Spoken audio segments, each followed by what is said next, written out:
इस क्वेश्चन में कहा गया कि a force F vector equal to V vector cross A vector is exerted on a particle in addition to the force of gravity where v is the velocity of the particle and a is a constant vector in horizontal direction. With what minimum speed a particle of mass small m be projected so that it continues to move undeflected with a constant velocity. देखिए इसमें question में क्या कहा गया कि वैसे अगर मैं आपको बताऊँ इस क्वेश्चन के अकॉर्डिंग, देखिए अगर यहाँ पे आप जानते हैं कि अगर हम किसी भी बॉडी को या पार्टिकल को हम प्रोजेक्ट करते हैं तो आप जानते हैं कि मान लेते हैं सपोज हमारी ग्राउंड है और हम लोग अगर इस बॉडी को किसी भी एंगल से अगर हम मान लेते हैं प्रोजेक्ट करते हैं v स्पीड से, तो आप जानते हैं कि ये ग्रेविटी की वजह से क्या होता है, इसका जो शेप कैसा होता है, पैराबोलिक। ठीक है, ऐसे देखिए तो आप देखेंगे कि कहीं ना कहीं ग्रेविटी की वजह से क्या होता है, ये अपना इस शेप में कन्वर्ट हो जाता है। तो ये फोर्स ऑफ ग्रेविटी आपको पूरे कहीं ना कहीं रास्ते भर मिलेगा। उसके अलावा क्या है, देखिए यहाँ पे एक चीज़ और इंपॉर्टेंट है कि ये जो वेलोसिटी देखिए हर जगह पे चेंज हो रही है। जैसे जैसे पार्टिकल ऊपर जाएगा इसकी देखिए वेलोसिटी कम होती जाएगी और यहाँ पे वेलोसिटी क्या होती है, मिनिमम, क्योंकि इक्वल हॉरिजॉन्टल कंपोनेंट होता है। उसके बाद जैसे पार्टिकल वापस से नीचे आएगा इसकी वेलोसिटी क्या होगी, इंक्रीज होगी। तो क्वेश्चन ये कहा गया है कि आपको क्या है कि जो इसके ऊपर mg फोर्स लगता है ग्रेविटी का, इसके अलावा एक और फोर्स यहाँ पे लगाना है और वो देखिए फोर्स क्या है, F vector equal to V vector cross A vector, यानी कि इसके अलावा एक फोर्स आपको ये लगाना है। ये फोर्स देखिए ऐसा फोर्स है जिससे कि आपको जो पार्टिकल का वेलोसिटी था ये क्या हो, ये अनडिफ्लेक्टेड हो जाए। ठीक है, यानी कि ये कह रहा है कि जो उसकी वेलोसिटी वो चेंज ना हो। ठीक है, और आप जानते हैं अगर वेलोसिटी चेंज नहीं हो रही, दैट मीन्स वेलोसिटी अगर मेरी कांस्टेंट है, तो सीधे से आप जान सकते हैं कि हमारा कहीं ना कहीं पार्टिकल क्या है, एक कांस्टेंट वेलोसिटी से मूव कर रहा है। तो हमारा ए की वैल्यू क्या होगी, देखिए जीरो होगी, यानी कि उसका जो एक्सेलेरेशन होगा वो जीरो होगा, या ऐसे कह सकते हैं कि जो उसका जो नेट फोर्स होगा वो जीरो होगा। ठीक है, क्योंकि नेट फोर्स अगर जीरो होता है तो उसका जो वेलोसिटी होता है वो कांस्टेंट होता है। अब क्वेश्चन यहाँ पे यार नेट फोर्स अगर जीरो है तो नेट फोर्स जीरो को हम कैसे दिखाएंगे।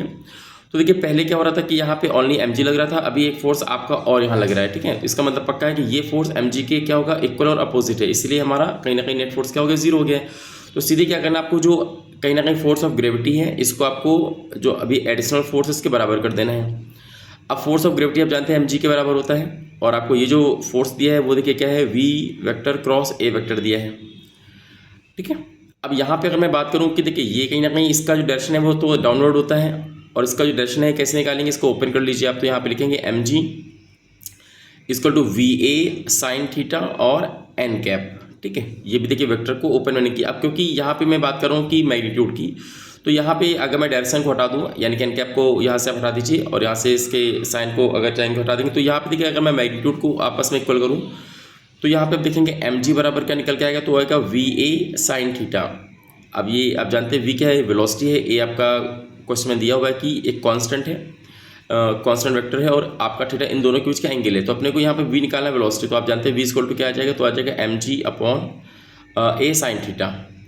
तो कुल मिला के ये अपना देखिए एक रिलेशन आ गया कि हमारा जो वेलोसिटी है वो एंगल पे डिपेंड कर रहा है कि आपका जैसे जैसे एंगल क्या हो रहा है चेंज होता जाएगा, वो हमारा कहीं ना कहीं v की वैल्यू चेंज होगी। तो यहाँ पे बोल रहा है कि मिनिमम वेलोसिटी। ठीक है, एक क्वेश्चन में यहाँ पे बोल रहा है वेयर, ठीक है, आपसे बोल रहा है कि आपको मिनिमम वेलोसिटी फाइंड करनी है। तो अगर आपको मिनिमम वेलोसिटी देखिए यहाँ पे लिखा है कि with what minimum speed of A particle of mass m है ना, बी प्रोजेक्टेड।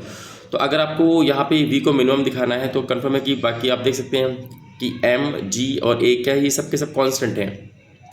यहाँ पे एंगल हमारा देखिए चेंज हो रहा है। अगर हम इस एंगल को या पूरा साइन थीटा को अगर मैं सबसे मैक्सिमम यानी कि सबसे ज़्यादा कर दूँ तो ऐसे में हमारा v क्या होगा, मिनिमम हो जाएगा। तो ऐसे में आप जानते हैं कि साइन जो थीटा की मैक्सिमम वैल्यू क्या होती है, वो होती है 1।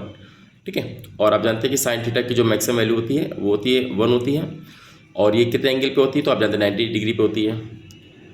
तो इस तरीके से आप यहाँ पे कह सकते हैं कि यहाँ पे आपको जो साइन थीटा की वैल्यू को अगर मैं वहाँ पे 1 पुट करूँगा तो जो वेलोसिटी निकल के आएगी देखिए वो क्या होगी, वो मिनिमम निकल के आएगी। तो आप कहेंगे कि मिनिमम वेलोसिटी बराबर में क्या, mg अपॉन में a।